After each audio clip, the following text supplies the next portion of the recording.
Okay, go ahead. What's up, everybody? This is Father Jerry, your soldier for Christ. I am a soldier for the people of God, defending whatever the truth and goodness of the world. So, You were young. what do you think, everybody? You were chubbier. Thanks. Well, it's a good thing. Christy just called me fat. No, you were. No, I was. So You were much thicker. here's the deal, everybody. When I was at St. Matthew's in Topeka, which would have been at least 8 years ago, somebody took, this is the, oh no.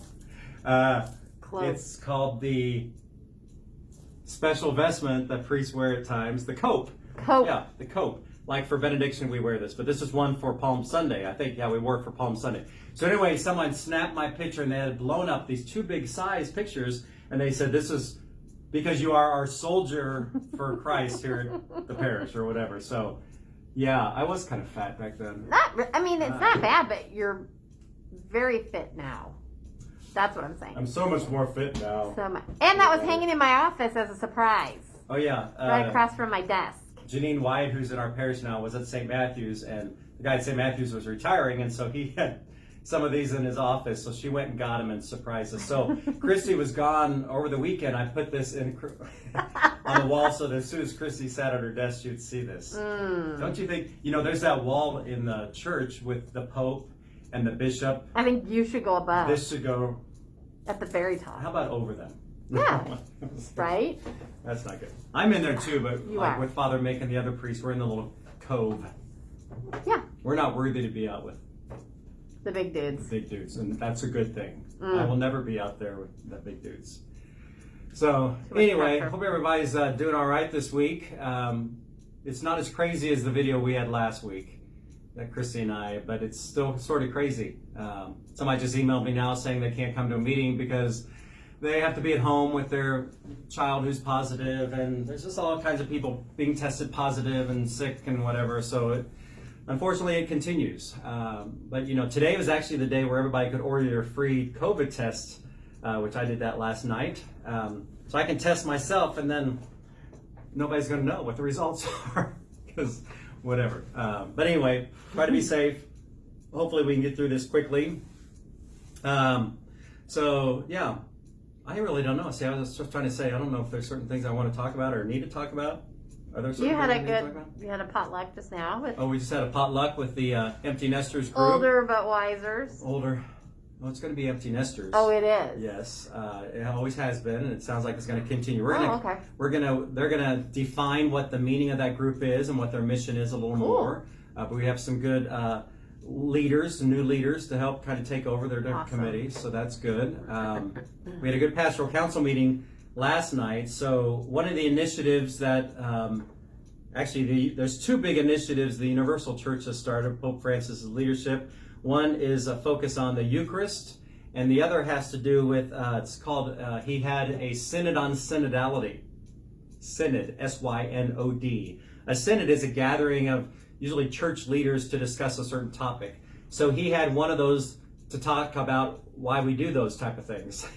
That sounds kind of strange, but anyway, one of the things we're going to be asking of the parish, or we're going to hopefully put together, is just to ask people to come to kind of a listening session where we're going to ask you your honest opinion about how you think the church is doing. So in regards to, do you think the church is a listening church? It's one of the questions. So people say, well, what do you mean by that? Well, does the church listen to people's opinions? And that's kind of why we're doing this. And like some people were saying last night, well, sometimes people's opinions, their voice, but they don't hear what they want to hear. So then they say that we're not listening to them.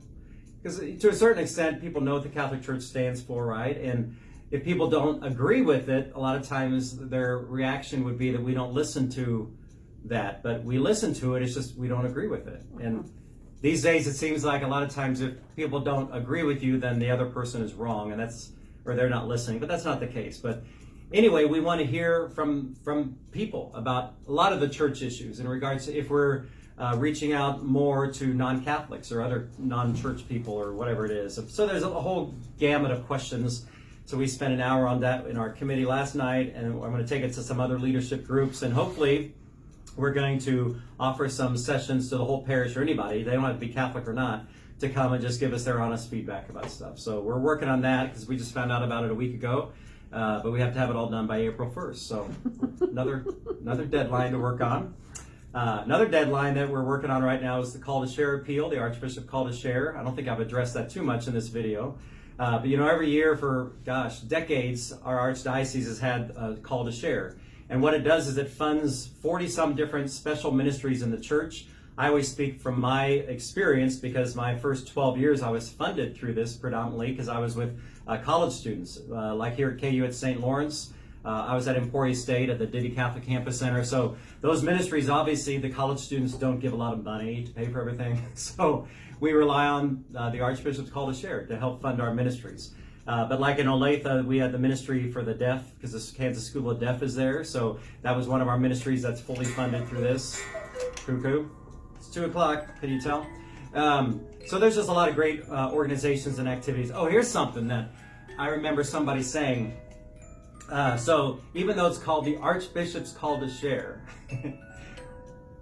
what I would maybe say is take that first word out of it and focus on call to share, because nothing against our Archbishop, but sometimes people, maybe rightly so, will say they don't like what our bishops are doing. And it could be our Archbishop as well as other bishops. So what I've had people say to me is, I'm not going to give to that campaign because I don't like the Archbishop, or I don't like what the bishops are doing.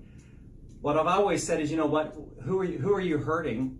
You're hurting the poor, and you're hurting the deaf ministries, and you're hurting the college students. So it's not like the bishops, they know what happens and what doesn't, but it doesn't affect them. So rather than take it out on other people, I guess what I'm saying is find some other ways to voice your opinions and thoughts, rather than deny people who really are in need of those funds. So that's just my opinion about that. Because we all have opinions about people. I bet there's a lot of opinions about me out there. Oh, I bet. What do you think, Christy? I think they're all wonderful. Boy, you're so not true.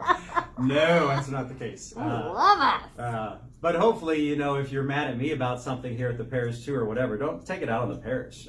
Let me know about it, or other people don't need to suffer because of what you think about one person or the other. So, correct. Whatever. So anyway, there's just a lot going on, a lot of extra things. Plus, we have a meeting coming up next week to plan Lent, because Lent starts in 5 weeks, right? I know. March 2nd. Lent's a great time though, so we're planning a lot of great activities for you and other things. So life goes on. Continue to make the best out of what we have, and as always, I want to say, of course, we're here to serve you in Corpus Christi. So if there are any things that you need, things you'd want out of us, ideas, whatever it is, please let us know. Call our parish offices. We're a little more, most of our staff is back now, not all, from the craziness and sickness, but most of them are. So. Oh, Deacon was here today. Oh, yeah. Deacon Chris was at Mass this morning. He came, he wasn't deaconing. He was attending. But it was great to see him again. His recovery, I don't know if it's pretty consistent now or not. I honestly don't know. I didn't really talk to Peggy, but he said he was remaining patient. Right. Yeah. So I think it's coming along. I think he wishes it came along a lot quicker. Right. Yeah, because it's gonna take time. He can walk and talk and do everything physically that he could do before. Anything was wrong. It's just still those cognitive skills of being able to read and interpret different things. So that's part of that brain that was affected. So, but it was great to see him. So continued prayers for him and everybody else. We all know people who are sick and suffering from one thing or the other. So keep praying for them. So anyway, I think that's it for this week, everybody. Hope you have a good continued rest of the week. Now that the cold is back, bundle up, take care of yourself, snuggle with someone or a blanket. That's all I got. So my cat won't even snuggle with me. Silly cat. Anyway, so whatever it takes, keep warm, well fed. God bless. Have a good rest of the week.